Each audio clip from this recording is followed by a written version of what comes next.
we want to begin, so we encourage you to come down and meet us, right? It's a huge audience, it's a huge hall, but we actually want to have a discussion with you, so would appreciate if you can join us and be closer to us, and it would be easier for us to also give you a mic and ask questions and interact. So please join us as close as you can to the stage. Wonderful. So welcome to I think this is the last panel for the education space, and I've kept almost, I think, the best for last. This is about the gender gap in education, and the reason why I kind of decided to have this panel is because I think this is a hugely important topic. So we all talk about the gender gap all the time in the movement. We know that knowledge gaps exist, and we do all sorts of activities to kind of fix it, to try to fix it. And I think one really important avenue to go about it is to do some activities that are connected to education initiatives, programs, call it whatever you want in your own context. But the idea is very simple. If you're already collaborating at a university or at a school or work with different communities in an educational setting, then bringing up the gender gap is one important thing that you can do.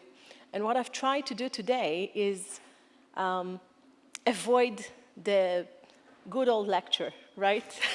The good old lecture type. We actually try to have a discussion, and I try to keep it very diverse. So I'd like to introduce the panelists for today. And just to give you, before we do that, just to give you a quick overview of what is planned for today. We're gonna do the intros, and then the majority of the session is gonna be questions, a discussion between ourselves, and we invite you to participate in that discussion, to ask questions, to add to what we're saying. As you'll see, I've made an effort to bring different voices from around the world. I think it's hugely important for the global audience listening and here in the room to be able to see different types of attempts, trials, experiments to try to fix the situation, different avenues to tackle it. And I really hope that you are all inspired by what you will hear today to try to do something in your own context, in your own language, and with your own community. So I hope you enjoy. By the way, my name is Shani Evenstein. I didn't say so, but hi everyone. And we will begin by meeting our panelists, and the first would be Anna. So Anna, go ahead, please introduce yourself. Thank you very much, and thank you for inviting me. I'm a newbie here, so it's very interesting for me. My name is Anna Åberg. I'm a historian of technology. I work at the Chalmers University of Technology in Gothenburg at the Division for Science, Technology and Society. And we teach engineers courses in humanities and social sciences, you might say. And I have a course called Gender and Technology, where we discuss different gender issues related to engineering and technology. And it has about 50 students every year. In that course, I also give them a Wikipedia exercise, which is why I'm here today. And this exercise is that they get to edit Wikipedia and then reflect on their edits. And I guess the meaning, it's twofold, the idea of the exercise. The first, of course, is to enhance their own knowledge and the knowledge on Wikipedia by taking a subject that we use during the course, or a subject connected to gender and technology, and write about it on Wikipedia. But the other one is reflecting on their own work a lot, and actively sort of reflect on the technical, social, and political sort of parts of knowledge infrastructure, because we discuss the liberational and the conservative sides of technology in terms of gender during the course. And all of these things, inclusive and excluding spaces, all of the ways the politics about knowledge production is, in a way, I feel, embodied in Wikipedia in many different ways, both the liberating part and the conservative part. And through editing, they get to talk about this with each other. Thank you so much, Anna, for being here, also representing our community that's hosting us today. So we're super excited to have a representative from Sweden with us. And next is Rosie. Hi everyone, I'm Rosie Stevenson Goodnight. I'm from the US, I live in California, and I am the visiting scholar at Northeastern University in Boston, Massachusetts. I am working on the Women Writers Project, and briefly, what that includes is creating articles on English language Wikipedia about pre-20th century women writers, English language broadly construed. So poets and novelists and journalists and translators, memoirists, editors, publishers, and so forth, as well as their works, so their poems, their essays, their novels, as well as other things related to women writers. For example, the conferences they convened, the publishing houses they created. I've created over 450 biographies since I started this work, and then maybe 24 other articles associated with their works, and the other things such as conferences and publishing houses and so forth. Thank you for having me here. And Rosie is quite, I would say, humble, because you're also one of the, at least one person in charge of one critical thing that happened in this realm, which is Women in Red, and the whole idea. So maybe you can say something about that? I am the co-founder of a community called Women in Red. This is our 4-year anniversary. We were founded in 2015 at Wikimania, Mexico.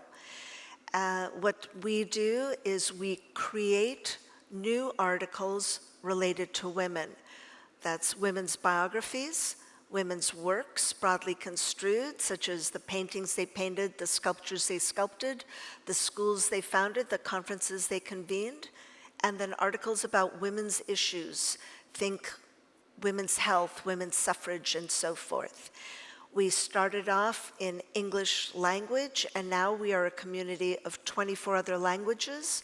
I met today a woman who said in India, we do Women in Red in 3 other languages. We aren't connected with you on Wikidata yet, but today we're going to go ahead and take care of that. So, 27 language versions of our community. We've created over 100,000 articles in English language Wikipedia alone related to these two women in general. I will add again that this is article creation, not article improvement.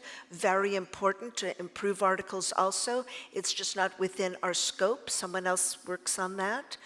And the other thing that's interesting about what we do is we don't care who the editor is. We say, just write the frickin' articles. Thank you so much. Justine, you're next. Okay, thank you.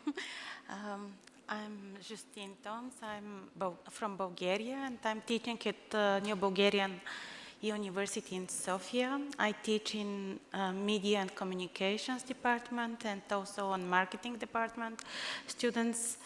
And among my trainings, of course, I do have also Wikipedia with Vasya. Actually, we do this almost 11 years, I think.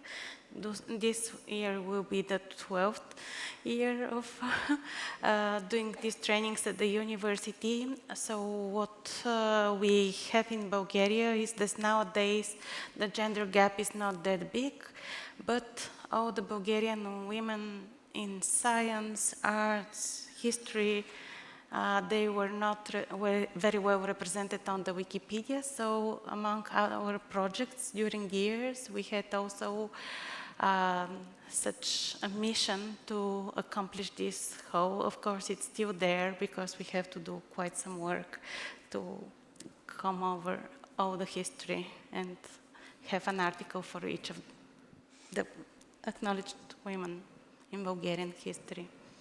Yeah, so that's it. And Justine is also very humble. She's the author of about 15 books and a poet herself, and one of the first mothers of the internet in Bulgaria. So we're really happy to have you here, and the work that you've been doing have been enabling women like across the internet in Bulgaria and in your community. So it's really inspiring work. Thank you. Another lady from Bulgaria that we have today is Vasya. Do you want to please introduce yourself? Hello, I'm also from Bulgaria. I'm Vasya, also known as the evil spirit behind the 100 Wiki Days. And one of the things which, well, you probably already know about it, but I'm not sure whether you know how many articles about women were written in the frames of the 100 Wiki Days. And there were so many people out of the, like, more than 300 nowadays, in more than 50 different language versions. And quite a lot of them are pursuing the goal to write 100 articles in 100 days only about women. And if it's not just if there's not 100 wiki days, there are people who are doing like 52 wiki weeks. Right now we have such a person in Poland who is writing every week another article of a notable Polish woman biography, and very often I think that these are ready to be featured articles, like investing a lot of effort in this. In what we're doing locally together with Justine, we had a editathon especially about notable women, which she mentioned. She humbly didn't mention that of her, all those students which every year we are training in the frames of her course in media literacy, in media communication and online media and public relations, we actually have a lot of girls participating. Like female students are, I think, the vast majority in the course. So they get training during the course, and also some of them, years after this, we are meeting on the streets and they say, hey, Wikipedia was one of the things which I remember from the whole 4 years training in the university. Like, it was so engaging for them. Wonderful. Thank you, Vasya. And last panelist is Manav Preet. Please. Hi everyone, I'm Dr. Manavpreet Kaur. So I used to teach at a university in India, and I started this education program with my batch of students, and I'm really glad to share that we had like approximately 15 women students and research scholars from the department, and we used to have editathons about different subjects and theme areas in Wikipedia. But then I realized that we need to expand this, and we have recently started one education program at an engineering college and one with +1 and +2 medical science students at a school in Punjab. Yeah. And I have a panelist of such humble women. Manav has also been working on women well-being in India with the UN. So do you want to say briefly something about that? Yeah, so for last year in 2018, we realized that we have very less women in leadership roles. So we are women from 11 different states of India who represent 11 different languages. We came together and worked for creating women content, especially related to women well-being, which is not only about health concerns, but general women well-being too. So the event was conducted in October and November, and as an outcome of that, it was not only an editathon, but also a capacity building training for women to explore their leadership potential. And then we were able to organize Women Trains the Trainer program, first ever in India, in the month of March 2019. Yeah, thank you so much. And you're probably wondering why I'm here. So beside hosting this panel, I'm actually an educator and a researcher. And I work at Tel Aviv University.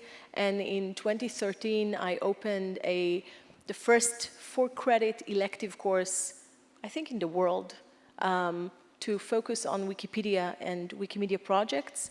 And I started it in med school, actually. And my students, each of them, in every course, write 2 new articles. And I think in 2015, I adjusted the course model from medical school to the rest of the campus. So this second course was then approved by the university rector. And then that means that every undergraduate student at Tel Aviv University can basically take an elective course on Wikipedia and Wikimedia projects. And last year, I evolved the course, this open course for the campus again, featuring Wikidata for the first time in academia. And why is it relevant to this panel? Because in every single course, in every single semester, there is no course that I will give or lecture that I will give without speaking about the gender gap. And after a year or two of mentioning it, when I presented Wikipedia and Wikimedia project, I felt it's not enough. And then I started to focus my students to work as part of their coursework, as part of their 2 assignments, the 2 articles that they need to write on women. And that means that we actually ended up in my Wikimed course, in the first one, we started focusing on women's health. When I started out, there was no women's health category on Hebrew Wikipedia. So throughout my course, we've now populated it, started to at least. It's a work in progress, right? I'm just one course, small, humble, but we're making an impact. We now have approximately 100 articles on women's health that weren't there before the course. So that's not too bad, I would say, for an academic course. And in the second course, the one that's open to all students from all disciplines in campus, they choose from the Women in Red lists. And this is why I asked Rosie to talk about Women in Red, because I think that sort of purely Wikipedian or Wikimedian initiative that you had in the community completely has ripple effect over the whole community in ways that you might have not predicted. Yes. So that's one example of how we can, utilize things that are happening in our community, initiatives by other people, and then bring them back to our courses, to our work, to our context. And for us, it meant, creating, as part of our Wiki Women initiative in Israel, creating the Women in Red list in Hebrew, and then working on the list as part of the coursework. And again, that's been a tremendous help also, because the students, how many of you, just a show of hands, how many of you have been doing educational work? Oh, many of you. How many have not done anything related to educational settings at all? A bunch of you. Okay. So those of you who did try something might know that when you tell people, go edit, one of the first issues that some of them might have is, hey, I don't know what to work on, right? And when you are even in a workshop, you might lose a lot of time just choosing your topic. So having lists offering something to students is hugely important. It saves a lot of time, focuses them, and having such elaborate lists give them different ideas, different options to choose from. In Women in Red, we have, it's ordered by profession, right, or themes. So they can choose the theme they want. They don't have to, it's so diverse, they can choose whatever they want, but there's always something for everyone. So this is just an example of how we can incorporate working on the gender gap. And I think you could understand from just hearing the intros how diverse it could be. So at this point, now that you know all of us, I would really like to go to the discussion questions and start out by asking you how you were able to kind of persuade your institutions to let you do this, because it could be controversial, right? How many of you have had issues, you know, when you talk on the gender gap and people opposing, oh, these women again, and their agenda and feminism, and, you know, not appreciating the work that you do, and not wanting to have this political aspect inside academia? Did any of you have this, and how did you get started? Let me start. Actually, we don't have any issue with this, as we are a European country, hopefully, and this already means a lot. So I would say that we sometimes have much more troubles with the oldest Wikipedians, with a little bit more conservative approach toward the topics than with the institutions. So, if I can add, we had one project last year with the Global Libraries Foundation Bulgaria. who are responsible for equipping the libraries all over the country. So we got an invitation to deliver trainings in media literacy and Wikipedia. And this was because we already had some pilot trainings in 3 places in the country. So they wanted us to cover the whole country. Like we had like 30 trainings during the last year. And what happened was that just because the majority of librarians are females, we got this like almost 100% of, bridging the gender gap. Like we had almost 100% of women attending, and it was like 500 women. 500 librarians that were trained last year, and this happened so naturally. Like sometimes maybe it is important to start or to invest in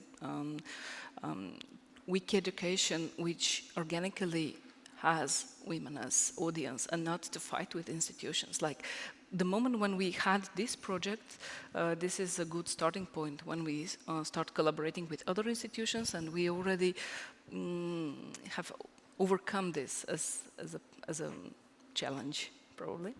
Anna, was it as easy for you to just put it into the curriculum, or? Absolutely. I mean, since I already have I think the difficult part in Chalmers was probably getting the gender course in there. But once it's there, within it, I can do whatever I want. So I have not had any pushback at all on that. Yeah. Actually, that has also been my experience. I mean, the moment you have your foot in the door, as they say, and they allow you to do the course, the rest of it is usually up to you to make. The only thing that you always have to be conscious, at least at our university, is student feedback, which the university takes very seriously. So if it's really bad, right, it will be reflected. But for as long as you're doing it in a balanced way, there shouldn't be an issue. Manav, I'm curious if it was as easy for you? No, so it was not. The situation was completely different in India because the whole structure, the whole governance system is different in India. So because I was working at a government university, I discussed this with you multiple times, that getting a permission to have an education program at master's level just at the place of their usual seminars that they get or the usual assignments that they submit during their course was not at all easy. But thankfully, the head of the department was quite supportive, and he said, okay, we can't run this program officially, but if there are some students who are interested in doing this and you want some space or internet or other facilities, we are there to help you, but you can run one unofficial club here so that it is not mandatory for everybody to join, but whosoever is willing can join. But as far as this Wiki Women Wellbeing project is concerned, because I used to visit the hospitals to collect samples, right? So one of the directors of the hospitals was a lady, and the major problem she was facing was the women were not returning after being diagnosed with a disease, right? So she was like, we are really willing to do something that can help us bring those women back for treatment. So that is when it actually struck us that we can do something to raise awareness about the health concerns, because they had some misconception about the treatment process, and that is why they're too reluctant to actually come back for treatment. So that is how this concept actually started, and we discussed this with the other women from different languages, and everybody in India was facing the same problem. Every medical institute was reporting the same issue. So we did collaborate with some NGOs who were going out to villages to educate people. So their constraints were that they didn't have information in their native language. So that is why this project started. That is how we started creating articles about women health concerns in native languages. And then we are also planning to actually distribute some hard copies of those articles to the NGOs so that they can actually distribute it to people in villages or or living in remote areas, so we can do it. But yes, we have. There's one thing which we have always seen is that if there is a women in leading role at a certain organization, and they see that women are willing to do something for, to help other women, right? They're always up for it. So that is the kind of support we have always received. Yeah. Mm-hmm. And Rosie, what about you? What sparked Women in Red and your current research position? In 2013, Emily Templewood created a project on English Wikipedia called Wiki Project Women Scientists. And in the same year, a woman named Sarah Sturge created Wiki Project Women Artists. And that got me to thinking that I'm a woman writer, My mother was a woman writer. My grandmother was a woman writer. And there was no project dedicated to women writers. So in 2014, I created on English Wikipedia what we call a wiki project, a community called Wiki Project Women Writers. We started off with about 5,000 articles within our domain, and now there's something like 36,000 articles about women's biographies and women's written works broadly construed. In the next 2-3 years or so, the Wiki Education Foundation approached me and said that the Northeastern University was looking for a visiting scholar to work with their Women Writers Project and bring Wikipedia into that project. Would I be interested? And I jumped quickly and said yes. And so that's how I started my work in this way. So in a way, your Wikipedia work kind of invaded your Exactly. your my actual life. Wikipedia life kind of collided with my educational life. Exactly, which is the best when Yes. that happens. It's Yes. wonderful. This brings me actually to now hearing how you all got started in a way, some with more difficulties than others maybe, but I'm sure that you all had challenges along the way. And I'm kind of interested in hearing, and I think it would be meaningful to the audience thinking about, and I have to say this, of course, now that you're here in the audience hearing us, we look at each and every one of you as agents in a way. You can go to your communities now and spark new initiatives and work on this and focus on this. So I'm trying to have this panel as almost a helping tool to you, right? Having, listening to some of the experience of women who's already done it, and so curating some of the do's and don'ts, things that were challenges and how they were overcome, and learning what works for women who have done this, or men, might be helpful to you as well. So let's start with the challenges. And I'm wondering what were some of the challenges that you encountered. Manav, you actually said one thing, and that is they didn't allow me to do it formally. Yeah. And so I kind of found a back door. Yeah. And I think for me, hearing you say that, the takeaway is find the right people to work with, go to the low-hanging fruits, which also ties to what Vasya was saying about working with librarians, which are usually our best friends, right, in education. Education and libraries usually go hand in hand, and so finding the people who are already interested in this topic is valuable. Another thing that you already said is trying to wrap it in a different way, right? Don't sell it as the gender gap. Yeah. We are going to fix the internet and be all feministic, but hey, let's tackle women's health, or let's tackle women writers, et cetera, et cetera. So this is to all of you. What are some other challenges and ways to overcome them? Anna, I'm curious what... Yeah, so I'm not sure if I'm the only person who started my project without ever having done anything on Wikipedia or knowing nothing about it. So I got the idea from an American colleague of mine who did a similar thing on their course, and I thought, this sounds amazing, I need to do it, but I had never, ever, except for looking up Wikipedia, I'd never done anything. So for me, I think myself was one of the biggest problems, sort of, just daring to go in there and then being able to tell my students to dare to go in there, also not knowing anything about it. So it was as much a learning process for me as for them. And when they write their reflections, it's very clear that their biggest problem is also their initial fear. Like when I tell them, you have to edit Wikipedia, they go, what? And it's this, and overcoming this fear in myself and them, I think, has been the most challenging for me. And I've had good help from people within the Wikimedia community also, in Gothenburg specifically, Sophie, for example, and others who helped me, and that's been amazing. But it's still difficult. Yeah. Yeah, so maybe a takeaway from what you're saying would be work always hand in hand, and that's true to every, I would say, to every outreach, education, GLAM, whatever. always work with the local community. Make sure that you have someone who can help you and support you, so you're not alone in the process in front of the community, and especially if you're just starting out yourself. So that's important. And if you don't have a local community that you can tap into, there is, and this is a good place to say, there is a global community that can help you online. And we're really nice in education. I say that all the time, but we're really one of the safest and nicest spaces on Wiki, I would say. Really a bunch of people from all over the world. So you can find the right person with the right context to kind of help you. You can find who you relate to most. And there's a Facebook group you can join. It's called the Wikipedia and Education group on Facebook. There are other spaces, obviously, but this is one you can always turn to for help. So use other people. Tap into the communities is a really important one.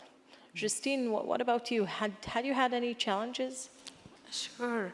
I was thinking of to share two of them.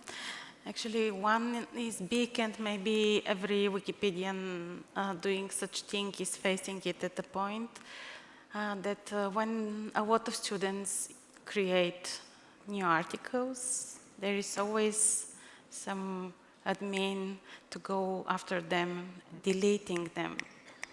So it's very, very demotivating for the students.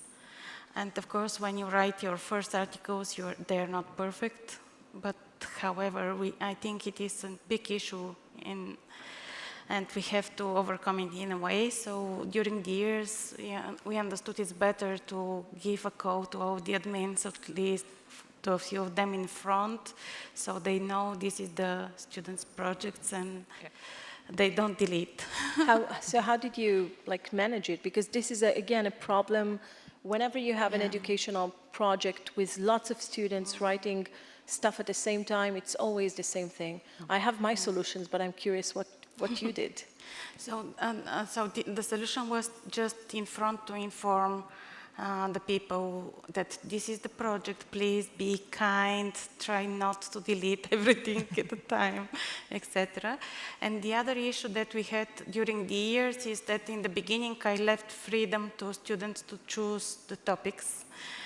And as you did mention, actually in the beginning, we found out later on that it's better to have the prepared list in front, so they much easily find what topic to write about, and then it is also very centralized because they can see who is working on what, and this visibility also helps the quality in a way. So we have a special page for each course, and with special topics for the course itself, so it helps.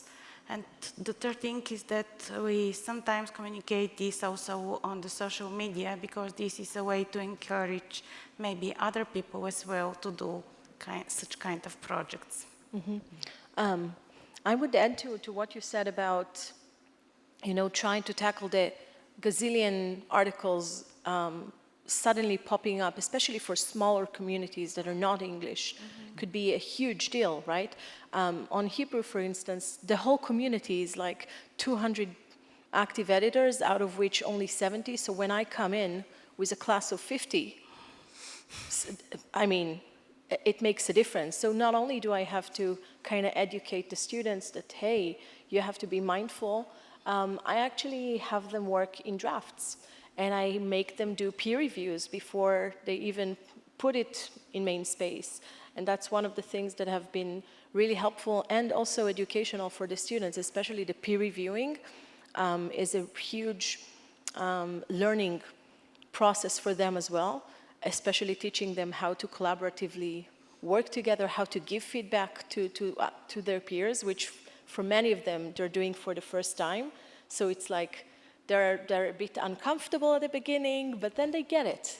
And it also teaches them how to behave on Wiki, because they will have to tackle some feedbacks. So I kind of build them into it. That's how I do it. But I'm wondering if there are other solutions that you're using. So one of the challenges when it comes to speak up.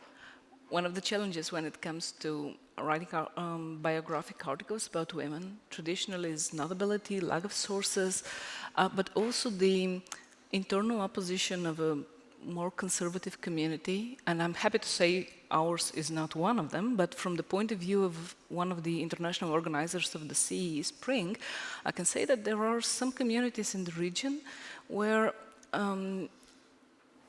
majority or more vocal people from the community will say that if she is that notable, we don't, like, she will deserve her article, and we don't need to put special effort in writing about just because she is a woman, like deserving it on the basis and the merits of achievements in life or whatever should be enough, and like the gender factor should be eliminated.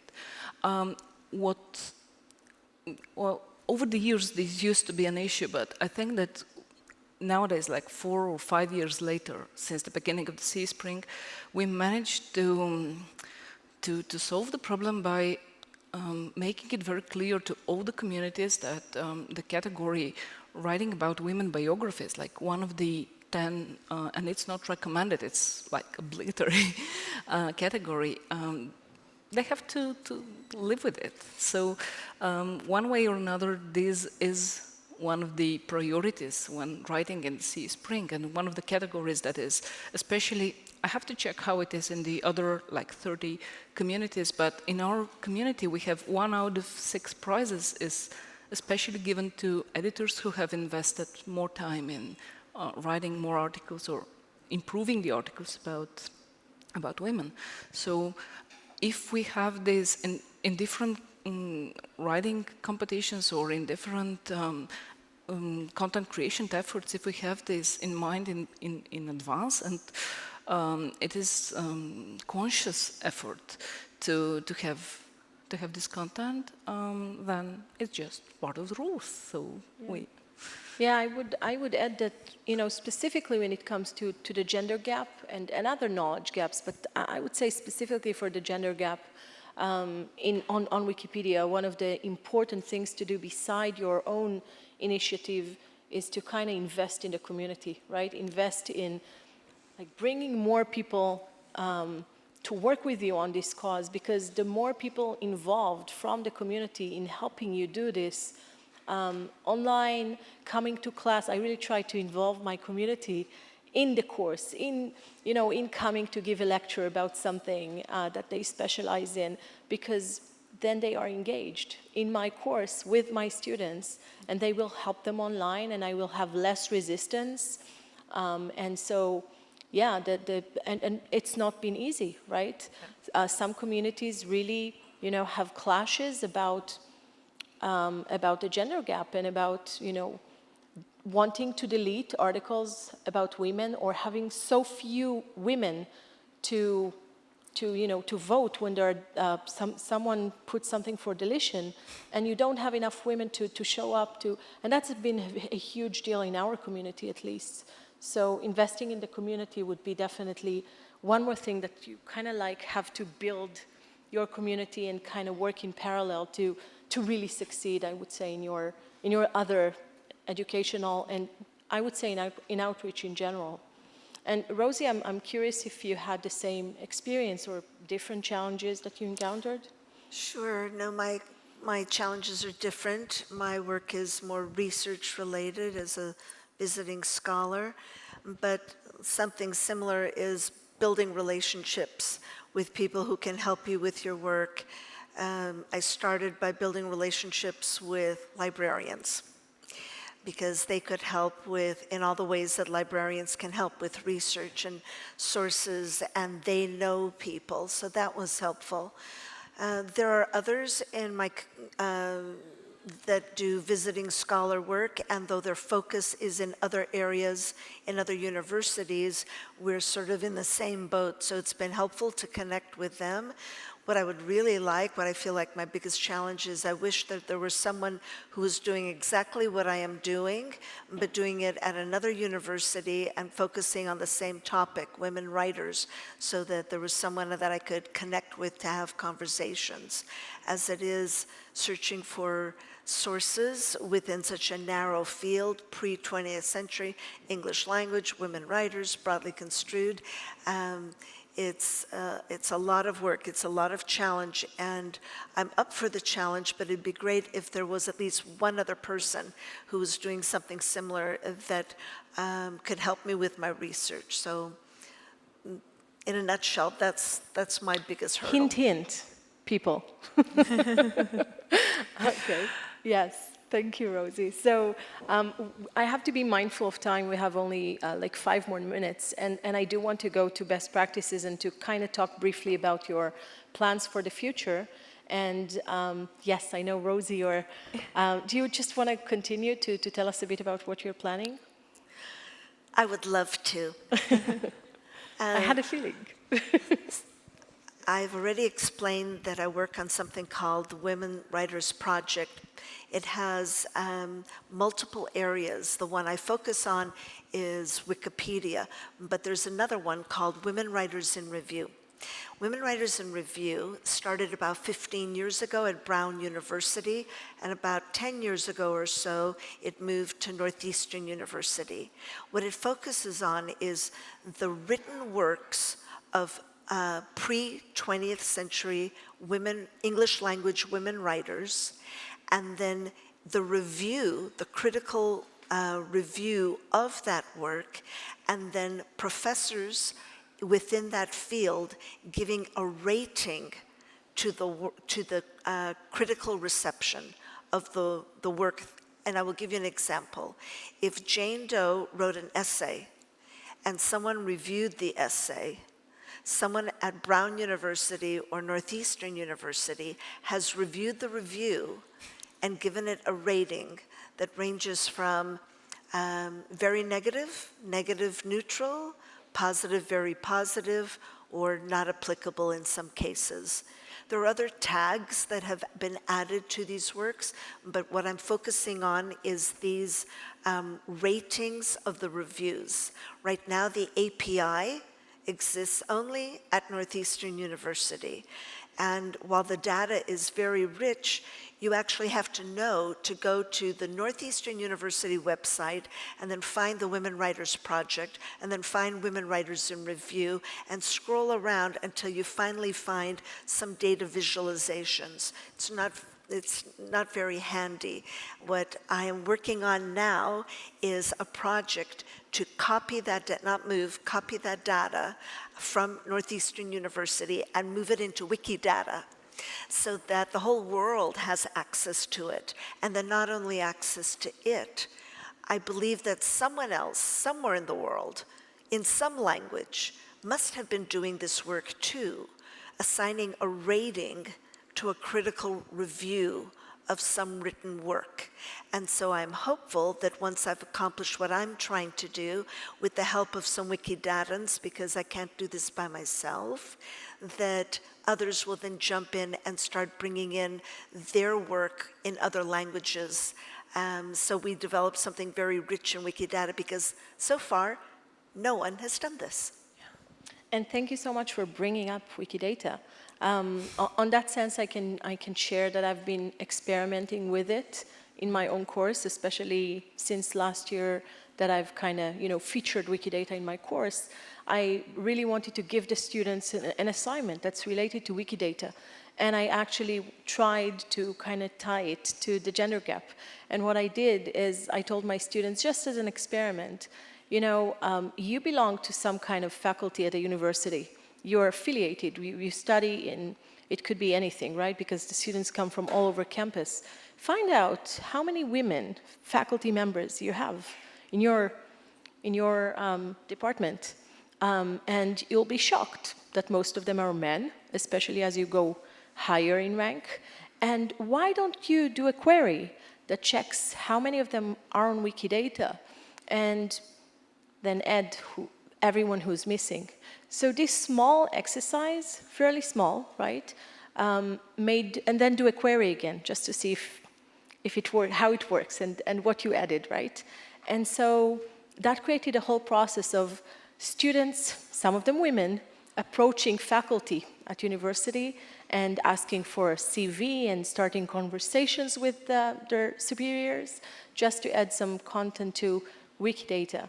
And this did two things. It not only created awareness for the students more about how the gender gap exists in academia, but it also created awareness to faculty who had no idea what this thing called Wikidata is and how important it is. So it's kind of doing a few things at the same time. And I'm really, they loved it, by the way. The students really appreciated being able to do some work. It wasn't too complicated. It's not as complicated as writing an essay from beginning to end. So it's something nice that they can see the result immediately of their work, and it has impact. So finding these small exercises to do with the students on the gender gap is also important as far as I'm concerned. And I'm curious, Manav, if you're doing something similar that works for you. Okay, so it is nothing like we haven't explored the gender gap initiative as of now with students at the school, but what we have done is, because what happens when these master students, they complete their course, they go back because it's the beginning of their careers. So they don't find much time to work on Wiki, and that is why they leave editing on Wiki. So we thought that maybe we should start early, and maybe we should engage students who have just started their specialized studies, and maybe then they'll develop a habit of editing on Wikipedia. But rather than just telling them to edit on Wikipedia, we should give them a reason to work on Wiki. So that is why we have incorporated like two things. We give them exposure and then ask them to edit on Wikipedia. So under this program, what we have done is that we actually took some of the medical science students to one of the premium research institutes in India, and we gave them exposure to how the internal organs look and how the different conditions have impact on the internal organs and how they change. So they were able to actually understand how it affects the internal organs. And when we went back for the editathon, they had a better understanding not only about the conditions, but also about the flow of information, that what comes first and what should be second, third, and fourth point of information in a document. So this is what we have explored so far with students about editing on Wikipedia. But yes, we do have plans about engaging students in Wiki Women Wellbeing project. And the only thing that we used last year, which worked really well, and the same thing which we are going to use this year, and is going to work well, we are assuming, is just asking them how many times they have seen their mothers taking their health seriously over their family responsibilities. And if you think that they are taking care of their nutrition, of their health, or any other of their needs, then there is no need for them to worry about that. But if this is not the case, then they should do something for their parents, for the mothers or sisters or anybody in general. Anna, I'm curious about what the future holds for you. I'm probably a boring answer to this. I keep developing this exercise, but I don't have any other specific things. I think there's a lot to do in order to try to get the students or engineering students also to get more involved in Wikipedia overall. And at Chalmers there are several initiatives to do that, and I'm one of them. But yes, no, nothing other specific. Thank you. And wrapping remarks from Justine and Vasya? I think that since we already have some very good collaborations related to notable women article writing contests, I think that next year we have to repeat and deepen them. And I specifically mean here, like Goethe Institute, the Bulgarian Helsinki Committee, with whom we made this actually the first editathon, public editathon in Bulgaria was about notable women. So it was last year, and we have to repeat it and make it not just in March, but like probably a monthly. Justine? Yeah, and what I plan to do much more this year is, again, Wikidata. Wikidata is the thing that I want to introduce a little bit more to my students, connected again with all the stuff that we had Yes. We have a lot to learn from you in this. Yeah, and not only from me, there's a bunch of us doing Wikidata in education, and if you haven't been to our panel yesterday just about that, it's filmed and you're welcome to explore some examples from around the world. And on that optimistic note, we really actually wanted to have some Q&A with the audience, but there's no time for that. But you now know all of us, so please see it as a personal invitation to reach out and to catch us during lunch or the other breaks or after the conference. We are here, and we would love to hear from you and to help anyone who wants to start their own educational /gender gap /Wikidata initiative succeed in doing so. Thank you so much for listening and participating in your own way, and thank you so much to the panelists. Thank you.